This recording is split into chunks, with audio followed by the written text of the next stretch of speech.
Bonjour à tous, j'espère que vous allez bien, en tout cas moi ça va extrêmement bien, bienvenue pour cette nouvelle vidéo sur la chaîne. Avant de commencer cette vidéo, comme d'habitude, parce que oui c'est devenu une habitude à chaque fois, parce que vous êtes toujours hyper réactifs sur ma chaîne YouTube, merci à tous pour les retours sur la vidéo de Star Wars The Old Republic. Vos retours et vos partages d'expérience sur le jeu ont été très plaisants à lire et je vous remercie aussi pour tous les likes qui ont été laissés, les nouveaux abonnés, etc. Je vous souhaite la bienvenue sur la chaîne. Merci à tous en tout cas, et on peut commencer cette nouvelle vidéo et on va pas trop s'éloigner de Star Wars The Old Republic techniquement puisqu'on va rester dans le domaine plutôt du jeu vidéo. Et nous allons rester en plus de ça dans l'univers Star Wars, donc que demander de plus. A l'occasion de la sortie de Star Wars Outlaws cette année qui a été fait par Ubisoft, je me suis dit que c'était peut-être le bon moment pour faire une petite vidéo où on allait faire une sorte de rétrospective de tous les jeux qui ont pu sortir depuis le rachat de Disney. Comme vous le savez, pendant très longtemps, Electronic Arts a eu l'exclusivité sur les jeux Star Wars, ce qui a fait qu'on a eu des jeux vraiment au rythme du studio, et ce qui a provoqué une sortie finalement très faible de jeux Star Wars. Parce que souvenez-vous, je dis pas le mot faible pour rien, souvenez-vous à l'époque, avant le rachat de Disney, quand le studio LucasArts existait toujours, il y en avait des sorties de jeux, mais c'était un truc de zinzin, il y en avait au moins 4 par an de jeux Star Wars. Alors, c'était pas tous des chefs-d'œuvre, on va pas se mentir, mais il y avait beaucoup plus de sorties, et beaucoup plus régulières surtout, et des types de jeux hyper variés, que ce soit des jeux de stratégie, des jeux Lego.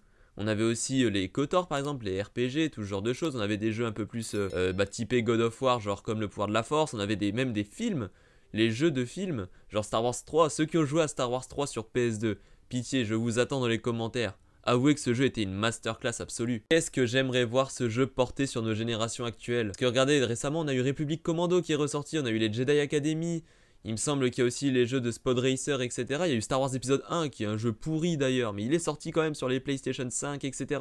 S'il vous plaît, si vous m'entendez, sortez Star Wars épisode 3, ce jeu était fou. Que ce soit la campagne, que ce soit le... comment ça s'appelle? Il y avait un multijoueur où on pouvait jouer en local, se faire des duels, etc. Non, c'était un truc de fou, ce jeu était fou, tout simplement. Mais bref, fin de l'aparté, qu'est-ce qu'on a eu avec Electronic Arts? Parce que c'est vrai qu'Electronic Arts, on a eu... voilà, c'était compliqué quand même. On a eu Star Wars Battlefront 1, le remake, bien évidemment, pas le OG. Et que dire de ce jeu? Je sais qu'il y a eu une grosse communauté sur ce jeu, et je vais pas me faire des amis en disant ça. Personnellement, j'ai pas aimé. Je vais pas mytho, j'ai pas du tout aimé ce jeu. Alors avant que vous me lapidiez dans les commentaires, pourquoi je n'ai pas aimé ce jeu? Déjà, ce que je n'ai pas aimé, c'est que ça s'est focus sur une époque. C'est-à-dire qu'on avait l'Empire contre les rebelles, point final. Et moi, qui est fan déjà de base de la prélogie, et même si j'aime pas forcément les séquelles, et de toute façon au moment où ça sortait la postlogie, tous les films n'étaient pas sortis, donc il y avait peut-être pas lieu qu'ils y soient, mais au moins le 1, 2, 3, 4, 5, 6, je pense qu'ils auraient pu le faire. Et bah justement j'ai pas aimé ça, le manque de diversité d'époque, j'ai trouvé ça dommage. Ce que j'ai trouvé dommage aussi, c'est par exemple que dans certains modes, pour avoir un héros ou quoi que ce soit, c'était pas vraiment au mérite, il n'y avait pas un système de points ou ce genre de choses, non, il fallait aller dans la map, trouver une sorte de jeton qui tournait, je sais pas si c'était aléatoire, parce que honnêtement j'ai pas assez joué pour le dire, mais en tout cas il fallait prendre un jeton, etc. pour incarner le héros, et forcément, vu qu'on était limité à la trilogie originale, bah on était très limité en termes de héros. Même si après je sais qu'il y a eu des DLC, avec notamment l'arrivée de Grido, etc. Mais je trouve que c'est quand même trop limite. Je trouve que c'est trop limite pour un jeu qui s'appelle Battlefront. Pour moi, Battlefront, justement, ça s'apparente plus à ce qu'on a pu voir dans Battlefront 2, c'est-à-dire à un front total, justement, à des guerres dans toutes les époques, et avec énormément de héros, justement. Avec un aspect, certes, plus arcade, parce qu'en vrai, je trouve que Battlefront 1 était moins arcade que le 2 pour le coup, et je vais même dire une autre chose, je trouve que Battlefront, premier du nom, était plus beau graphiquement que le 2. Après les deux sont des bombes atomiques graphiquement, mais je trouve que le 1, pour le coup, il était mieux. Et il était plus jouable en version FPS, c'est-à-dire que Battlefront 2, quand vous y jouez, vous êtes toujours en vue TPS en grande globalité. Sur Battlefront 1, je trouve que c'était plus jouable en vue FPS, après ça c'est mon avis. Mais bon, c'est vrai que à titre personnel, je m'orienterais plus vers Battlefront 2 qui était vraiment pour moi excellent. En plus, il y avait un mode campagne qui était bien écrit. Franchement, les personnages étaient bien écrits, c'était au top. Il y a rien à dire. L'histoire, elle était cohérente, elle faisait du bien à l'histoire en plus de Star Wars. Elle introduisait, comme j'ai dit, des personnages qui étaient très intéressants, qui sont de même devenus des personnages mythiques. On avait même la possibilité justement d'avoir des personnages de la trilogie originale, certes, mais qui étaient remis en valeur. Et je trouvais ça cool aussi. Et en plus, la campagne s'est même payé le luxe de s'accorder un DLC gratuit, qui était excellent aussi d'ailleurs. Après franchement DICE avait mis les moyens parce que là dans la campagne on avait des grands acteurs, des acteurs vraiment très cool comme Janina Kavanagh ou encore Paul Blackthorne qui sont vraiment des acteurs que j'adore, mais vraiment les voir dans l'univers Star Wars c'était quelque chose de très particulier, j'étais assez surpris mais c'était très kiffant. Donc ouais globalement Battlefront 1 je trouve que c'est quand même un échec, Battlefront 2 c'était parti pour être un gros bide, vraiment un gros échec et d'ailleurs je me souviens à la sortie moi-même j'étais dégoûté, toutes les microtransactions.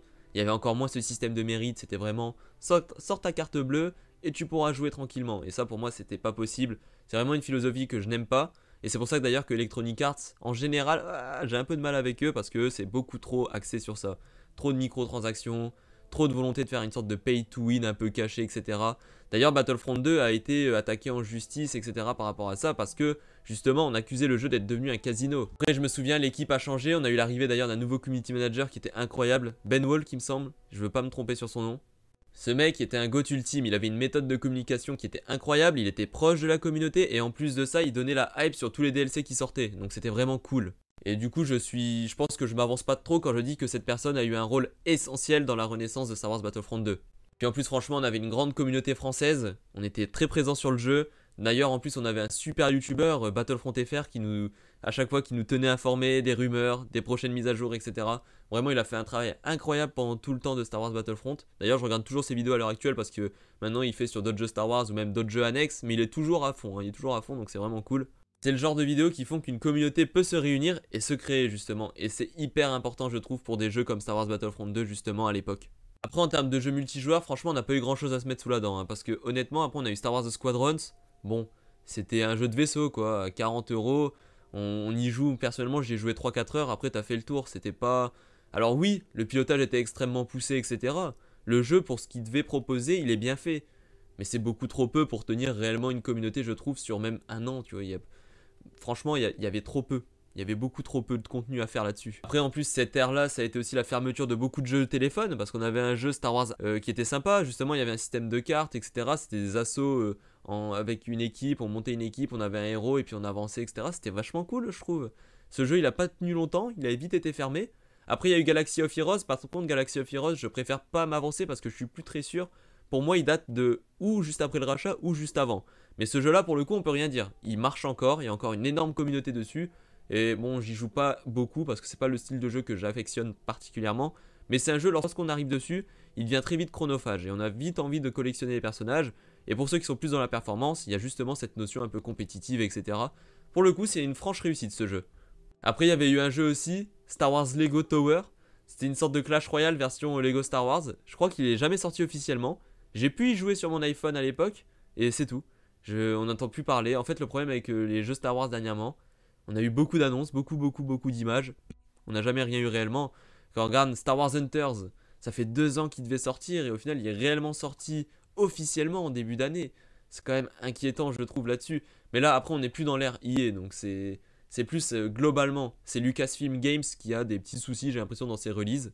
Et d'ailleurs ça rejoint un peu les problèmes de Lucasfilm maison mère puisqu'au final pour les films ou séries à chaque fois c'est les pros pour nous annoncer des choses et les annuler derrière. On se souvient de la série Lando, la série Droids, la série avec les Rangers de la République, tout ça, enfin bref, on s'en souvient.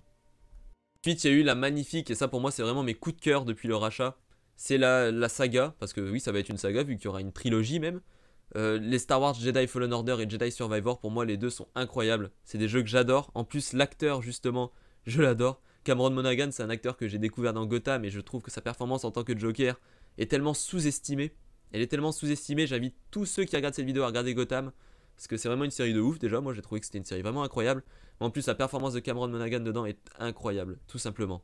Et même là, dans Star Wars Jedi Fallen Order et Survivor, il joue tellement bien, c'est un acteur que j'adore. Vraiment c'est un de mes acteurs favoris. Et d'ailleurs, j'en ai peut-être déjà parlé à l'heure actuelle sur un TikTok ou un short. Mais il serait pressenti pour faire passer son personnage en live action dans une série Disney+.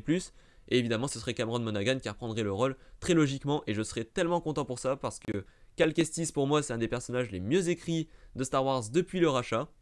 Et son aventure, bien que dans une époque qu'on connaît tous, est juste unique. Et je trouve que Respawn Entertainment pour le coup fait du taf exemplaire. C'est exemplaire et j'ai très hâte de la sortie du dernier opus parce que vraiment c'est ma saga, c'est mon grand coup de cœur. C'est vraiment mon grand coup de cœur cette série de jeux. J'adore. Franchement je peux pas vous dire d'autre chose, j'adore. Je trouve que les personnages sont attachants, là j'ai parlé que de Cal, mais même l'histoire, enfin la fin de Jedi Fallen Order c'est un truc de fou, la fin de Jedi Survivor aussi d'ailleurs, en fait c'est des jeux qui n'ont pas eu peur de faire du vrai Star Wars.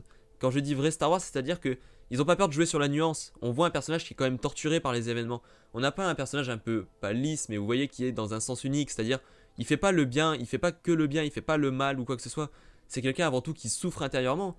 Et je trouve que c'est quelque chose qu'on sent énormément dans Fallen Order, avec justement Lord 66, etc. Et dans Survivor, on le sent aussi parce qu'il est très torturé. Il est de plus en plus tenté justement par le côté obscur, etc. Et c'est quelque chose que je trouve incroyable. La remise en question dans Star Wars, c'est quelque chose d'hyper important. C'est l'essence même de la saga. Un bon personnage Star Wars, c'est avant tout un personnage, je pense, qui est capable de se remettre en question et qui est constamment torturé. Qui dit jeux vidéo dit bien évidemment aussi jeux Lego. On a eu le retour des jeux Lego avec notamment Lego Star Wars 7. Alors lui, j'ai trouvé pas terrible, j'ai trouvé même nul. Honnêtement, je vais même pas polémiquer plus. Je trouve que les niveaux étaient pas bons, le gameplay, voilà. Et le problème, c'est qu'encore une fois, il se passe que sur un film, donc on se fait vite chier, quoi. Par contre, Lego Star Wars, la saga Skywalker, excellent. Rien à dire, c'est excellent. Le jeu est hyper complet. Et c'est exactement ce qu'on attendait d'ailleurs de ce jeu. Un jeu qui regroupe les 9 films. Vous avez même des DLC packs pour ceux qui veulent avoir les packs de personnages des spin-offs ou même des séries. Mais le jeu est hyper complet. Vous pouvez revenir comme à l'époque avec les mimes, etc. Vous pouvez laisser ou bien les doubleurs faire leur travail. Dans tous les cas, le jeu est très cool. On passe un bon temps dessus.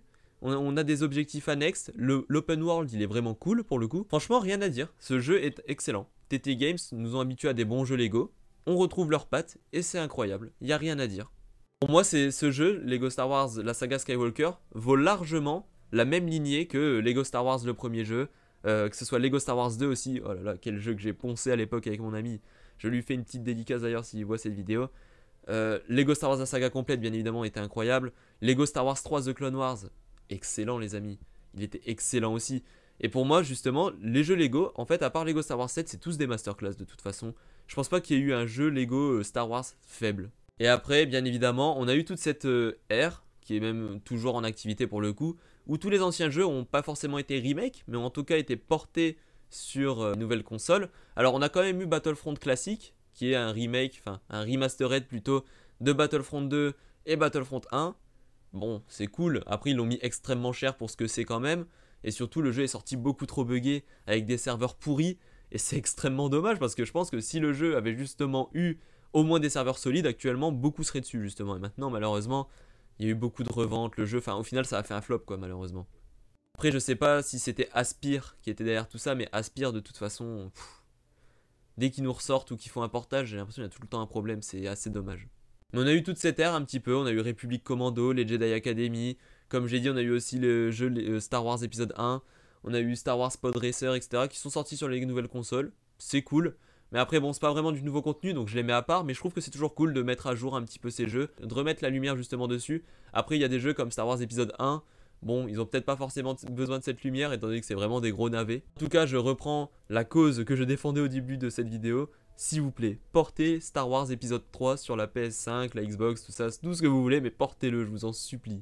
Pour conclure cette vidéo on va parler du jeu le plus récent, Star Wars Outlaws. Oh là là, là déjà je pense que c'est pareil, c'est un peu le moment un peu tendu de la vidéo. Alors est-ce que le jeu est bon, est-ce que le jeu est mauvais? Personnellement j'y joue, je ne l'ai pas encore fini et je vous avoue je le tryhard pas spécialement. C'est vrai que j'ai lu énormément d'articles qui disaient que justement ce jeu était mauvais. Honnêtement il est pas mauvais, c'est faux. Hein. Pour ceux qui hésitent encore à l'acheter, le jeu est bon. Franchement le jeu il est bon mais il est pas excellent. Je vais pas non plus dire qu'il est extrêmement bon. Il est bon, il fait son taf en fait.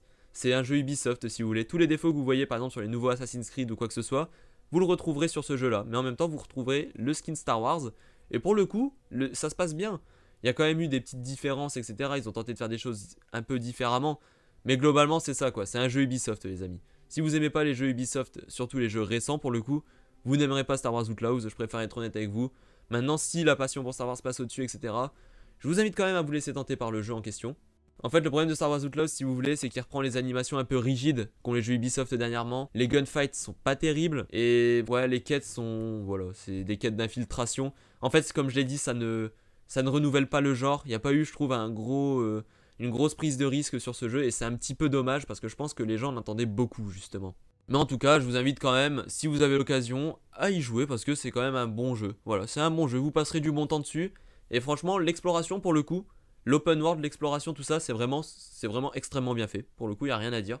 Là-dessus, il n'y a rien à dire. En fait, le problème de Star Wars Outlaws, c'est plus dans le gameplay, je pense, en réalité. Comme j'ai dit, c'est un jeu Ubisoft. Si vous aimez explorer, etc., vous allez aimer Star Wars Outlaws. Sinon, voilà, vous allez peut-être être un peu plus sur la défensive là-dessus. Mais de toute façon, Star Wars Outlaws est actuellement un échec. Il faut savoir que Ubisoft ont actuellement communiqué là-dessus. Le jeu a fait beaucoup moins de ventes que prévu. Et d'ailleurs, de toute façon, ça s'inscrit dans la mauvaise dynamique de Ubisoft. Pour être un peu hors sujet de cette vidéo, Ubisoft, dernièrement, c'est clairement dans la mauvaise dynamique. Ça enchaîne les polémiques, justement. En plus de ça, les jeux sont moins en moins qualitatifs. Ils se vendent de moins en moins bien. Alors, est-ce qu'un jour ils vont faire une remise en question sur leur, justement sur leur jeu? Honnêtement, j'en sais rien.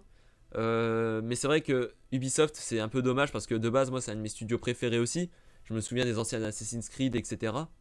Même certains nouveaux jeux, personnellement, je l'ai apprécié, Odyssey. Voilà, Origins, je l'ai trouvé très sympa aussi.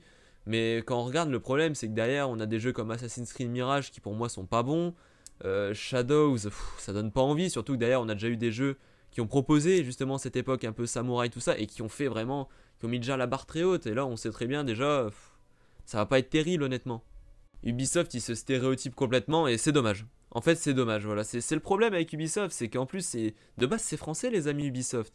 Ça devrait être une fierté pour nous. Et pendant longtemps, ça l'a été, mais je trouve que maintenant, je sais pas, il y a quelque chose. Alors, j'espère, comme j'ai dit, que ça va s'arranger, etc. Mais j'ai l'impression qu'on est parti vraiment pour des mauvaises années pour Ubisoft. L'action de Ubisoft a complètement chuté. Les ventes chutent. Les critiques sont de plus en plus dures aussi avec eux. Après, il y a aussi un bashing gratuit de certains. Ça, il faut aussi en parler. C'est vrai que sur les réseaux sociaux, on aime tout le temps bâcher Ubisoft.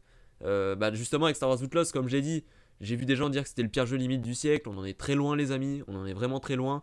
Le jeu n'est pas, comme j'ai dit, incroyable, mais il est bon. Et le problème, c'est que Ubisoft, maintenant, de toute façon, l'exigence, en fait, est tellement haute que, voilà, il y a un bashing qui est permanent, en fait, sur eux. Et ça, c'est un peu dommage aussi, parce que c'est pas en bâchant les studios qu'on va faire avancer les choses. Mais en tout cas, pour revenir à Star Wars, j'espère que très prochainement, on aura des nouveaux jeux, mais surtout des nouveaux jeux multijoueurs, parce qu'en termes de solo, on est déjà bien garni. Il y a déjà la saga Star Wars The Jedi qui porte très bien les choses. Mais s'il vous plaît, Ubisoft ou EA, ou même en tout cas Lucasfilm Games, ressortez-nous des jeux multijoueurs. Un Battlefront 3, peut-être un nouveau MMORPG, ou bien trouvez quelque chose. Mais faites un jeu où on peut jouer un peu en multijoueur et sur lequel on pourra durer dessus, justement. Parce que là, c'est vrai que c'est trop peu. Il y a trop peu. Je veux dire, sortir Star Wars Hunters, c'est bien gentil, mais ça reste un jeu mobile / Switch. C'est pas quelque chose... Voilà, sortez-nous un vrai bon jeu, quoi. Un AAA sur PS5, sur Xbox One ou sur PC. Sortez-nous quelque chose de lourd en multijoueur, par pitié. Et je vous remercie une nouvelle fois d'avoir suivi cette vidéo. Je vous invite à aimer, à donner votre avis en commentaire, à vous abonner à la chaîne si ce n'est pas déjà fait, c'est très important. Et je vous dis à la prochaine, c'était Louitos. Ciao.